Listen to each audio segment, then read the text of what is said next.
ألف لام را. تلك آيات الكتاب المبين. إنا أنزلناه قرآنا عربيا لعلكم تعقلون. نحن نقص عليك أحسن القصص بما أوحينا إليك هذا القرآن وإن كنت من قبله لمن الغافلين. إذ قال يوسف لأبيه يا أبت إني رأيت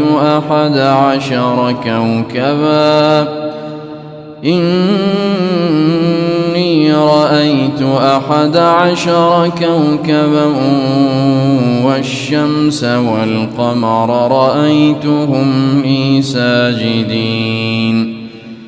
قال يا بني لا تقصص رؤياك على إخوتك فيكيدوا لك كيدا إن الشيطان للإنسان عدو مبين.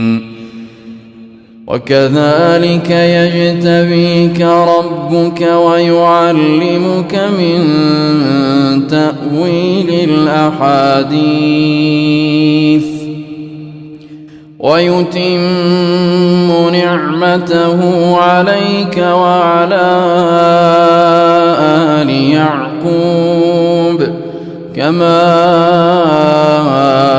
أتمها على أبويك من قبل إبراهيم وإسحاق إن ربك عليم حكيم. لقد كان في يوسف وإخوته آيات للسائلين إذ قالوا ليوسف وأخوه أحب إلى أبينا منا ونحن عصبة إن أبانا لفي ضلال مبين. اقتلوا يوسف أو اطرحوه أرضا يخل لكم وجه أبيكم وتكونوا من بعده قوما صالحين. قال قائل منهم لا تقتلوا يوسف وألقوه في غيابة الجب يلتقطه بعض السيارة إن كنتم فاعلين. قالوا يا أبانا ما لك لا تأمنا على يوسف وإنا له لناصحون. أرسله معنا غدا يرتع ويلعب وإنا له لحافظون. قال إني ليحزنني أن تذهبوا به وأخاف أن يأكله الذئب وأنتم عنه غافلون. قالوا لئن أكله الذئب ونحن عصبة إنا إذا لخاسرون. فلما ذهبوا به وأجمعوا فجعلوه في غيابة الجب وأوحينا إليه لتنبئنهم بأمرهم هذا وهم لا يشعرون وجاءوا أباهم عشاء يبكون قالوا يا أبانا إنا ذهبنا نستبق وتركنا يوسف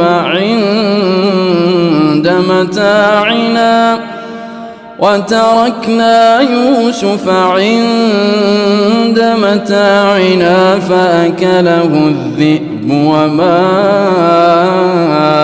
أنت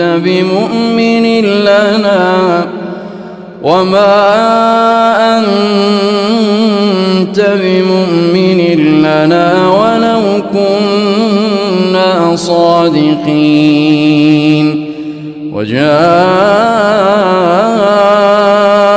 على قميصه بدم كذب قال بل سولت لكم أنفسكم أمرا فصبر جميل والله المستعان على ما تصفون وجاءت سيارة فأرسلوا واردهم فأدلى دلوه قال يا بشرى هذا غلام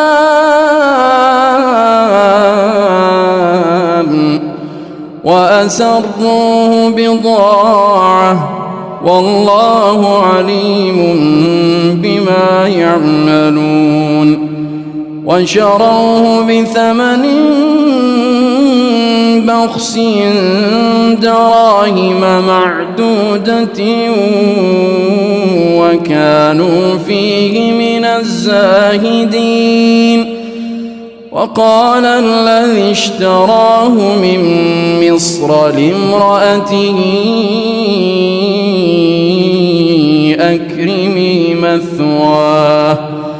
أكرمي مثواه عسى أن ينفعنا أو نتخذه ولدا وكذلك مكنا ليوسف في الأرض ولنعلمه من تأويل الأحاديث والله غالب على أمره ولكن أكثر الناس لا يعلمون ولما بلغ أشده آتيناه حكما وعلما وكذلك نجزي المحسنين وراودته التي هو في بيتها عن نفسه وغلقت الأبواب وقالت هيت لك قال معاذ الله إنه ربي أحسن مثواي إنه لا يفلح الظالمون ولقد همت به وهم بها لولا أن رأى برهان ربه كذلك لنصرف عنه السوء والفحشاء إنه من عبادنا المخلصين واستبق الباب وقدت قميصه من دبر وألف يا سيدها لدى الباب. قالت ما جزاء من أراد بأهلك سوءا إلا أن يسجن. قالت ما جزاء من أراد بأهلك سوءا إلا أن يسجن أو عذاب أليم. قال هي راودتني عن نفسي. وشهد شاهد من أهلها إن كان قميصه قد من قبل فصدقت وهو من الكاذبين. وإن كان قميصه قد من دبر فكذبت وهو من الصادقين. فلما رأى قميصه قد من دبر قال إنه من كيدكن إن كيدكن عظيم. يوسف أعرض عن هذا واستغفري لذنبك إنك كنت من الخاطئين.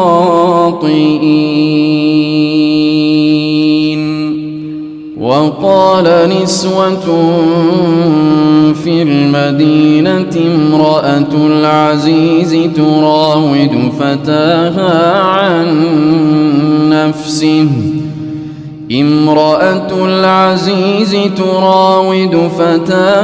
عن نفسه قد شغفها حبا إنا لنراها في ضلال مبين.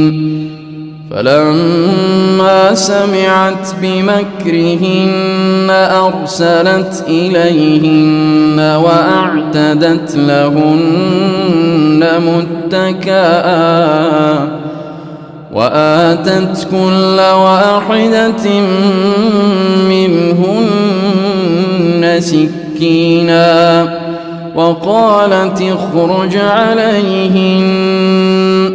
فلما رأينه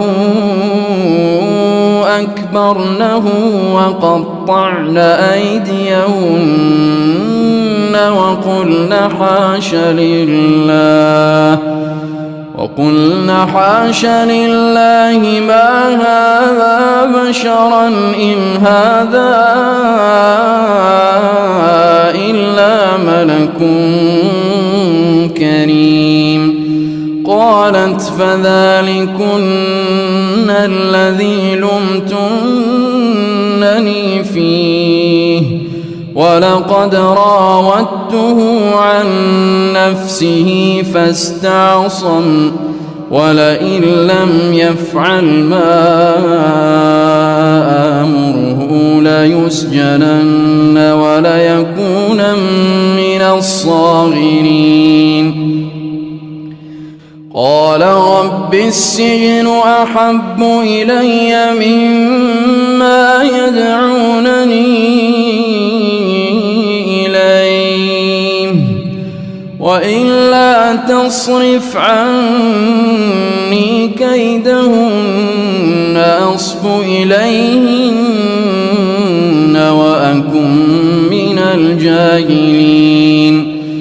فاستجاب له ربه فصرف عنه كيدهن إنه هو السميع العليم. ثم بدا لهم من بعد بعد ما رأوا الآيات ليسجننه حتى حين. ودخل معه السجن فتيان قال أحدهما إني أراني أعصر خمرا وقال الآخر إني أراني أحمل فوق رأسي خبزا تأكل الطير منه نبئنا بتأويله إنا نراك من المحسنين. قال لا يأتيكما طعام ترزقانه إلا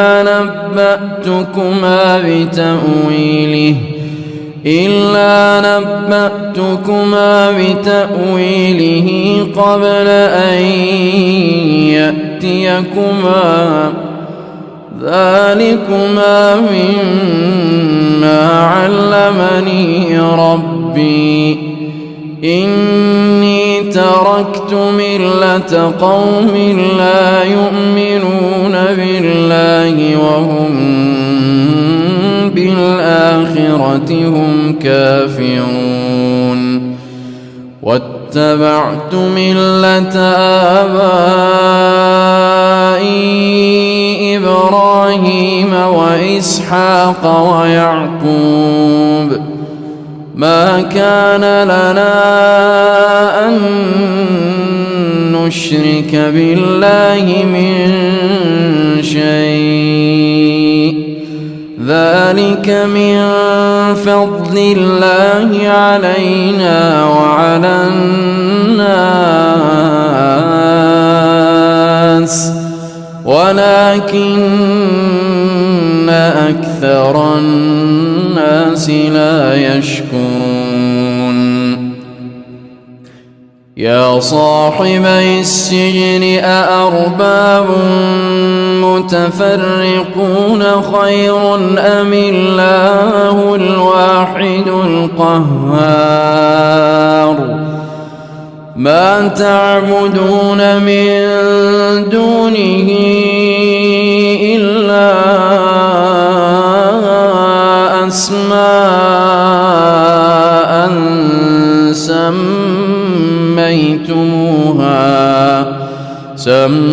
سميتموها أنتم وآباؤكم ما أنزل الله بها من سلطان إن الحكم إلا لله أمر ألا تعبدوا إلا إياه ذلك الدين القيم ولكن أكثر الناس لا يعلمون. يا صاحبي السجن أما أحدكما فيسقي ربه خمرا وأما الآخر فيصلب فتأكل الطير من رأسه قضي الأمر الذي فيه تستفتيان. وقال للذي ظن أنه ناج منهما اذكرني عند ربك فأنساه الشيطان ذكر ربه فلبث في السجن بضع سنين. وقال الملك إني أرى 7 بقرات سمان يأكلهن 7 عجاف و7 سنبلات خضر وأخر يابسات يا أيها الملأ أفتوني في رؤياي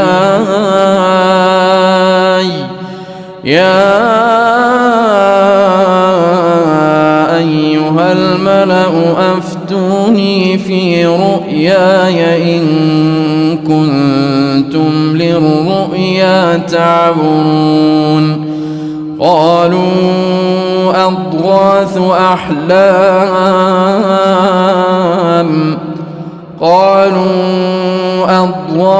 أحلام وما نحن بتأويل الأحلام بعالمين.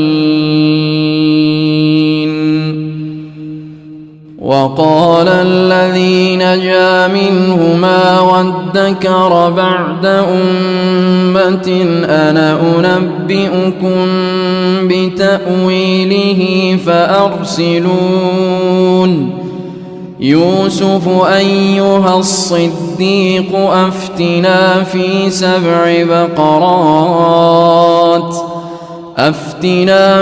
سبع بقرات سمان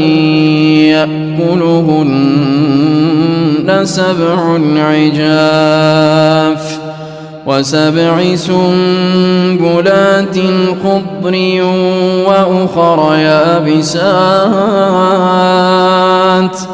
لعلي أرجع إلى الناس لعلهم يعلمون. قال تزرعون 7 سنين دأبا فما حصدتم فذروه في سنبله إلا قليلا مما تأكلون ثم يأتي من بعد ذلك 7 شداد يأكلن ما قدمتم لهن إلا قليلا مما تحصنون ثم يأتي من بعد ذلك عام فيه يغاث الناس وفيه يعصرون. وقال الملك ائتوني به فلما جاءه الرسول قال ارجع إلى ربك فاسأله ما بال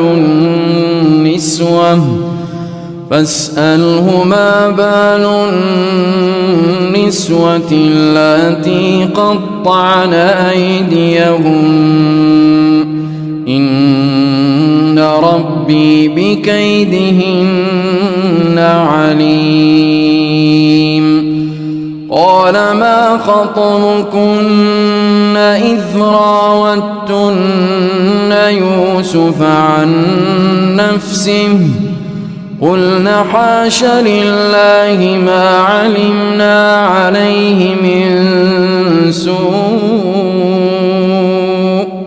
قالت امرأة العزيز الآن حصحص الحق أنا راودته عن نفسه وإنه لمن الصادقين. ذلك ليعلم أني لم أخنه بالغيب وأن الله لا يهدي كيد الخائنين.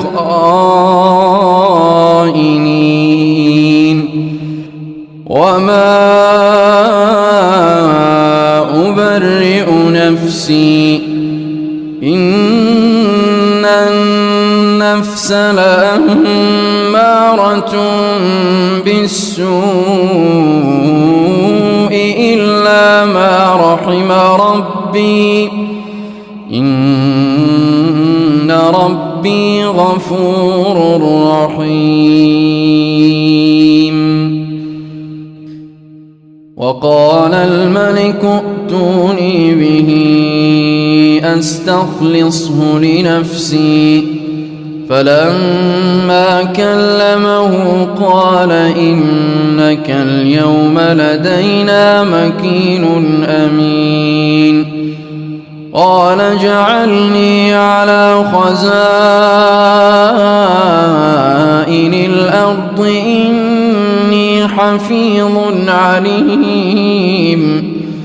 وكذلك مكنا ليوسف في الأرض يتبوأ منها حيث يشاء، نصيب برحمتنا من نشاء ولا نضيع أجر المحسنين. ولأجر الآخرة خير للذين آمنوا وكانوا يتقون. وجاء إخوة يوسف فدخلوا عليه فعرفهم وهم له منكرون. ولما جهزهم بجهازهم قال ائتوني بأخ لكم من أبيكم، ألا ترون أني أوفي الكيل وأنا خير المنزلين؟ فإن لم تأتوني به فلا كيل لكم عندي ولا تقربون. قالوا سنراود عنه أباه وإنا لفاعلون. وقال لفتيانه اجعلوا بضاعتهم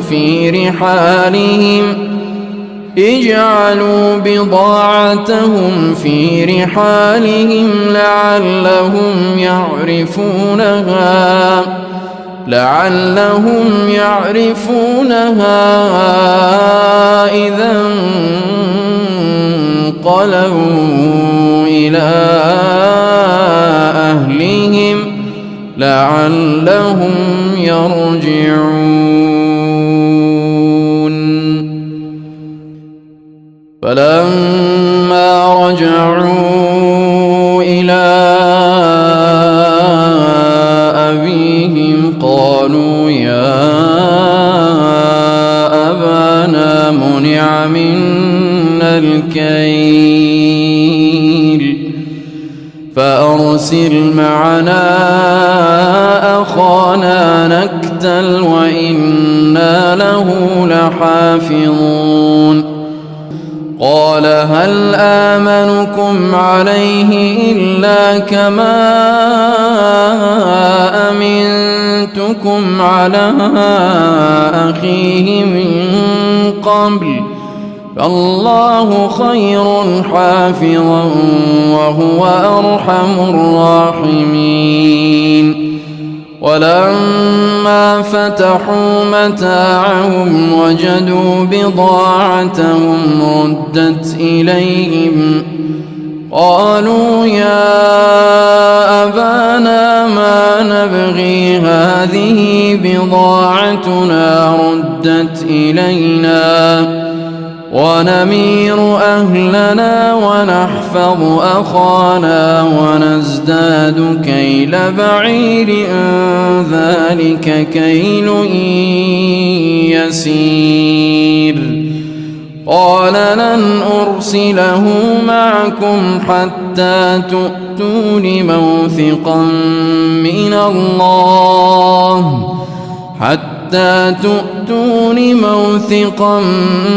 من الله لتأتونني به إلا أن يحاط بكم. فلما آتوه موثقهم قال الله على ما نقول وكيل. وقال يا بني لا تدخلوا من باب واحد وادخلوا من أبواب متفرقة وما أغني عنكم من الله من شيء إن الحكم إلا لله عليه توكلت وعليه فليتوكل المتوكلون ولما دخلوا من حيث أمرهم أبوهم ما كان يغني عنهم من الله من شيء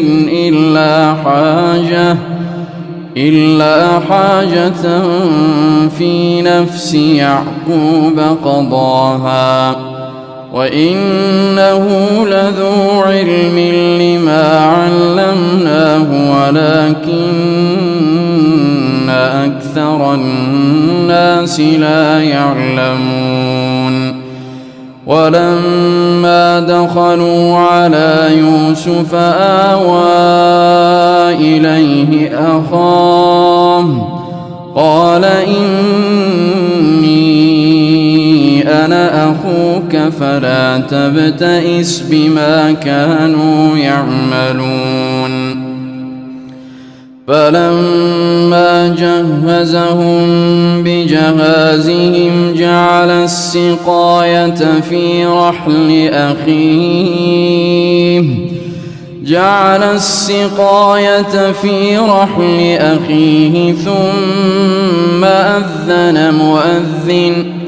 ثم أذن مؤذن أيتها العير إنكم لسارقون قالوا وأقبلوا عليهم ماذا تفقدون قالوا نفقد صواع الملك ولمن جاء به حمل بعير وأنا به زعيم قالوا تالله لقد علمتم ما جئنا لنفسد في الأرض وما كنا سارقين قالوا فما جزاؤه إن كنتم كاذبين قالوا جزاؤه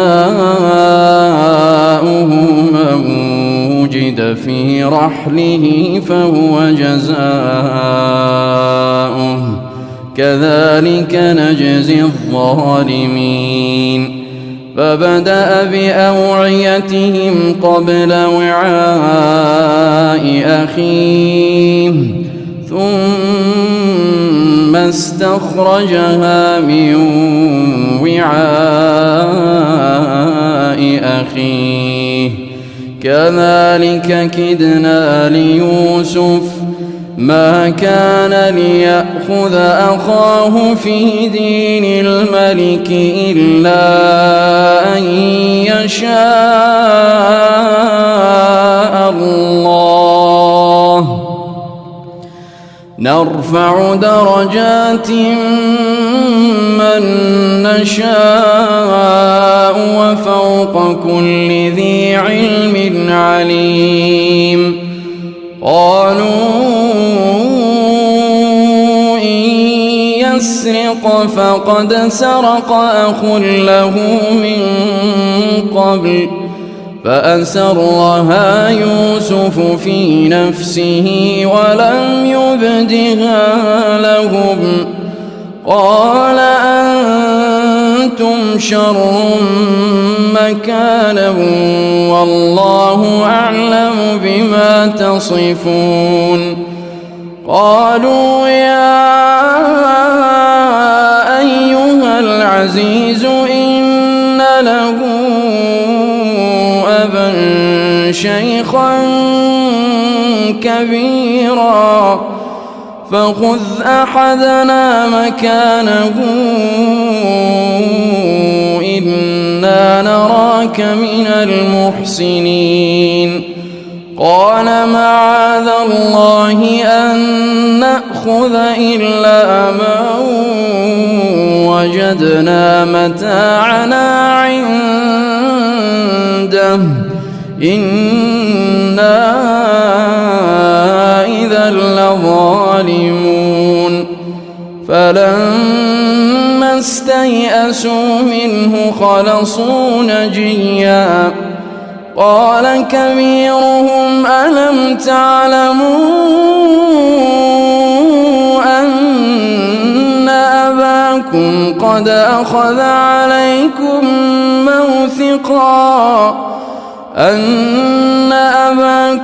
قد أخذ عليكم موثقا من الله ومن قبل ما فرطتم في يوسف فلن أبرح الأرض حتى يأذن لي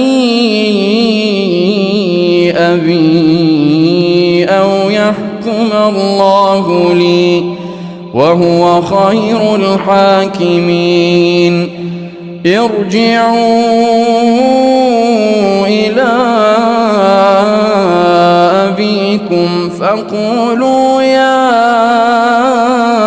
أبانا إن ابنك سرق وما شهدنا إلا بما علمنا وما كنا للغيب حافظين واسأل القرية التي كنا فيها والعير التي أقبلنا فيها وإنا لصادقون قال بل سولت لكم أنفسكم أمرا فصبر جميل عسى الله أن يأتيني بهم جميعا إنه هو العليم الحكيم وتولى عنهم وقال يا أسفا على يوسف وابيضت عيناه من الحزن فهو كظيم قالوا تالله تفتأ تذكر يوسف حتى تكون حرضا أو تكون من الهالكين قال إنما أشكو بثي وحزني إلى الله وأعلم من الله ما لا تعلمون يا بني يذهبوا فتحسسوا من يوسف وأخيه ولا تيأسوا من روح الله إنه لا ييأس من روح الله إلا القوم الكافرون فلما دخلوا عليه قالوا يا أيها العزيز مسنا وأهلنا الضر وجئنا ببضاعة مزجاة فأوف لنا الكيل وتصدق علينا إن الله يجزي المتصدقين قال هل علمتم ما فعلتم بيوسف وأخيه إذ أنتم جاهلون قالوا أئنك لأنت يوسف قال أنا يوسف وهذا أخي قد من الله علينا إنه من يتق ويصبر فإن الله لا يضيع أجر المحسنين قالوا تالله لقد آثرك الله علينا وإن كنا لخاطئين قال لا تثريب عليكم اليوم يغفر الله لكم وهو أرحم الراحمين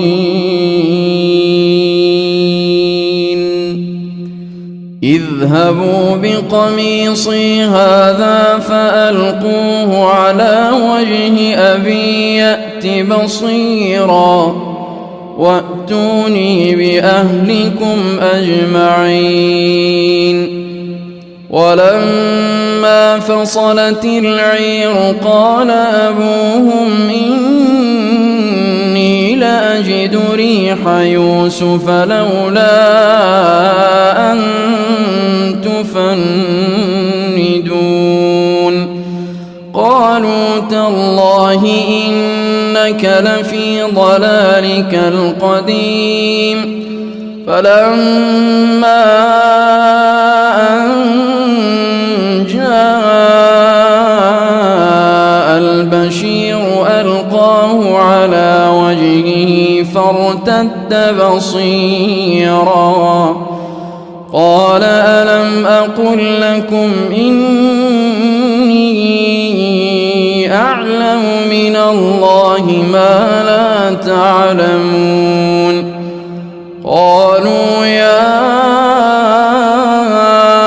أبانا استغفر لنا ذنوبنا إنا كنا خاطئين قال سوف أستغفر لكم ربي إنه هو الغفور الرحيم فلما دخلوا على يوسف آوى إليه أبويه وقال ادخلوا مصر إن شاء الله وقال ادخلوا مصر إن شاء الله آمنين ورفع أبويه على العرش وخروا له سجدا وقال يا أبت هذا تأويل رؤياي من قبل قد جعلها ربي حقا وقد أحسن بي إذ أخرجني من السجن وجاء بكم من البدو من بعد أن نزغ الشيطان وجاء بكم من البدو من بعد أن نزغ الشيطان بيني وبين إخوتي إن ربي لطيف لما يشاء إنه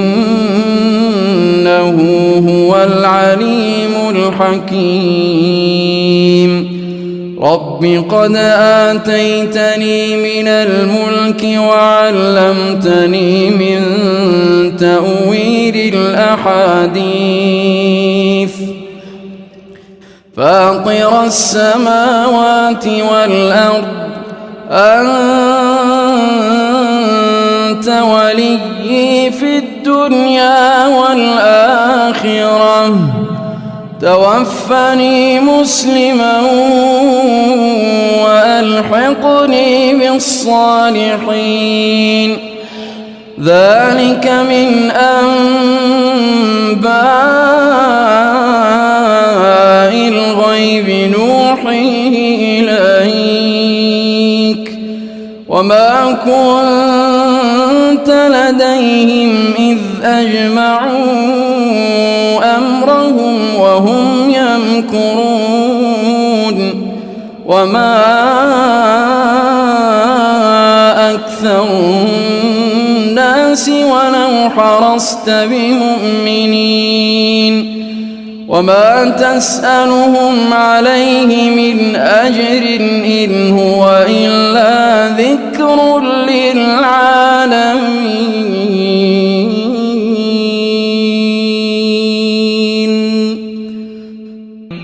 وكأي من آية في السماوات والأرض يمرون عليها وهم عنها معرضون وما يؤمن أكثرهم بالله إلا وهم مشركون أفأمنوا أن تأتيهم غاشية من عذاب الله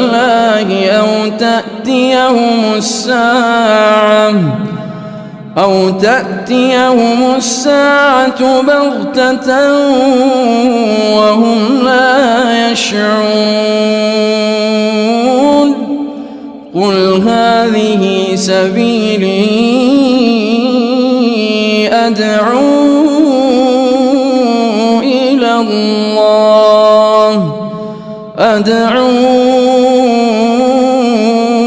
إلى الله على بصيرة أنا ومن اتبعني وسبحان الله وما أنا من المشركين وما أرسلنا من قبلك إلا رجالا نوحي إليهم من أهل القرى أفلم يسيروا في الأرض فينظروا كيف كان عاقبة الذين من قبلهم ولدار الآخرة خير للذين اتقوا أفلا تعقلون حتى إذا استيأس الرسل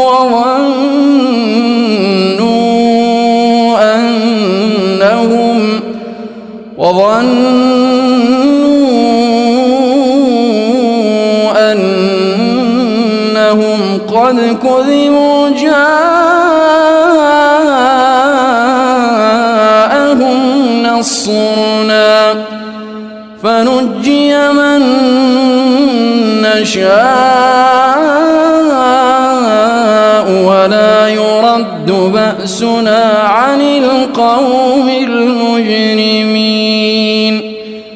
لقد كان في قصصهم عبرة لأولي الألباب ما كان حديثا يفترى ولكن تصديق الذي بين يديه وتفصيل كل شيء وهدى ورحمة لقوم يؤمنون